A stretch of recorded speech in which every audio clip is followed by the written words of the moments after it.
Guys, for today's vlog, inabot na naman tayo ng baha guys, pero awan ng Diyos sa kalsada lang naman. Ayan guys, oh.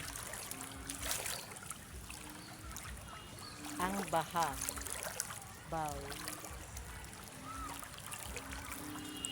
Kita nyo guys, oh, ang itim ng tubig. Paikot doon sa dulo. Ayan, may mga bahay doon sa dulo guys, oh. Ayan. Baba tayo. Ayan, sa dulo guys, may mga ano doon, may mga bahay doon na ano,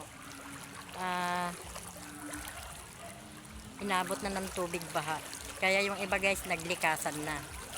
Alerto na sila guys, kasi nung nakaraang bagyo kasi, natumba yung pader doon. Kaya ayan, pag binabaha, ino-open na nila yung gate. For ano lang siguro. Para naman kahit paano may madaanan silang shortcut yung mga tao doon sa dulo. Kaya ayan, inopen na nila yung gate sa dulo. Kaya, ayun na guys, thanks for watching. Baha update.